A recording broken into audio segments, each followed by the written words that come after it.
was founded after 9/11 because they recognized that some people did something and that all of us were starting to lose access to our citizens. Nicole Malliotakis and Lisa McClain deliver a crushing blow to Ilhan Omar in Congress, celebrating her long-awaited removal. In a fiery and historic exchange, these strong conservative leaders expose Omar's radical record, call out her divisive rhetoric, and restore accountability to the People's House. This is a monumental victory for America and every patriot who believes in defending our values. From my colleagues, the reasons why the Representative Omar should be removed from this committee, but I feel like all the reasons have not just yet been stated, which is why I rise to add for the record. We've heard about the comments that were made regarding anti-Semitism and anti-Israeli views, but I rise to add to the record that as a member of the Foreign Affairs Committee, I've sat there and heard the representative actually spew anti-American rhetoric as well. I've been in that committee room where the representative equates Israel and the United States to Hamas and the Taliban. Absolutely unacceptable for a member of that committee. I've also heard the representative equate that it is the United States' fault that there is turmoil in Venezuela, that is not because of the oppressive socialist and communism that has spread throughout Central and South America and Venezuela at the hands of the Maduro and Hugo Chavez regimes. That is unacceptable. And as a New York representative, to hear the representative belittle, to try to diminish the worst terrorist attack on United States soil on September 11, 2001, as some people did something, that is unacceptable as well. And I hold the same standard for this side of the aisle that I do the other, because when another colleague on my side said something about 9/11, I also voted to have her removed from the Education Committee because I thought that was inappropriate. So I'm being consistent here, and I hope my colleagues will do the same to show that this is about consistency and accountability, because we should not have an individual with those views on the committee that is tasked with representing our country and our Congress to foreign nations. I yield back. The gentlelady yields back. Gentleman reserves. Gentlelady from Michigan is recognized. Thank you, Mr. Speaker. And to use that logic, well, then all those people should have just said sorry and we'd move on, right? But no, we don't do that. And let me tell you, I take a little bit of offense to what the hell is wrong with me. I'll tell you, there's nothing wrong with me. I took an oath to defend the Constitution, and that's exactly what I'm going to do. Again, I'm not going to apologize for it. I'm going to hold the Constitution, and it's very simple. We really shouldn't even have this debate. If you break the law and you follow due process, there are consequences to your actions, even if you say sorry. So we can try all of the diversion tactics that we would like. It doesn't change the fact that someone broke the law and that someone should be held accountable. It is disappointing, Mr. Speaker, that their own party can't hold them accountable, that they have such hypocrisy. So with that, I yield 2 minutes to my friend from New York, Nicole Malliotakis.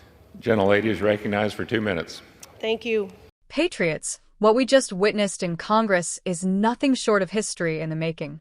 Nicole Malliotakis and Lisa McClain didn't just stand up against Ilhan Omar. They absolutely dismantled her credibility, exposed her radical record, and celebrated what millions of Americans have been demanding for years: Omar's removal from Congress. Now, let's be real. This didn't happen overnight. Ilhan Omar has spent years testing the patience of the American people. From her controversial comments about our nation's closest allies, to her constant portrayal of America as some kind of villain, to her divisive rhetoric that pits communities against one another, she has made it clear that her vision for this country does not align with the values that built it. Nicole Malliotakis came out swinging. She didn't sugarcoat a single word.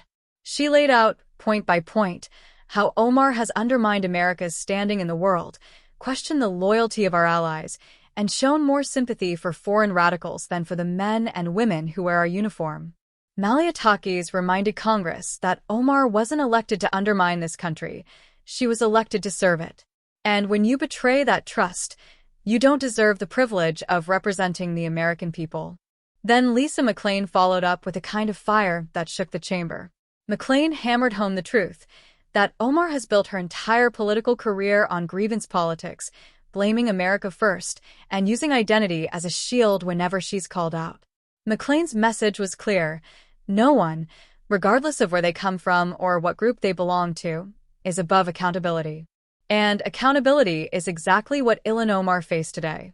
Let's talk about the hypocrisy here. For years, Democrats have bent over backward to protect Omar from criticism, calling anyone who questioned her motives racist or Islamophobic. But here's the fact. Holding a member of Congress accountable for their words and actions is not hate, it's patriotism. It's about defending the very foundation of this republic. And finally, Malliotakis and McClain broke through that wall of excuses.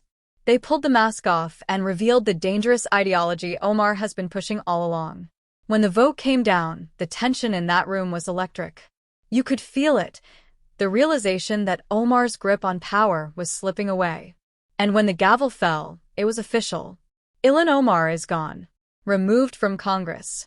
Stripped of the platform she is used to tear down the country that gave her refuge, opportunity, and the American dream. That, my friends, is justice. This wasn't just about one congresswoman. This was about the direction of our country. By removing Omar, Congress sent a message loud and clear.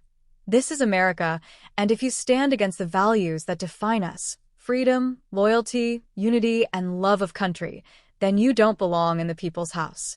Let's not overlook the significance here. Two strong conservative women, Nicole Malliotakis and Lisa McClain, stepped into the ring and showed that leadership, courage, and patriotism are alive and well in the Republican Party. They fought not just for themselves, not just for their constituents, but for every American who is tired of seeing radicals gain power only to spit on the very freedoms that allow them to serve. And let me tell you, this victory is going to echo across the nation. People are waking up.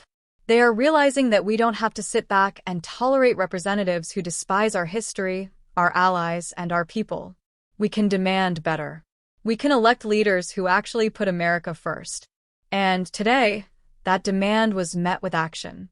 Now, make no mistake, this fight isn't over. Omar may be gone, but there are plenty of others in Congress who share her radical views, who think America is the problem, who want to tear down everything that makes this country exceptional. Today we took one step forward, but the battle to save this republic continues. We need to keep standing behind patriots like Malliotakis and McClain, and we need to make sure their courage is rewarded at the ballot box. Patriots, remember this day. Celebrate it. Share it. Because this is proof that when we refuse to stay silent, when we demand accountability, and when we put America first, we win. And that's exactly what happened here.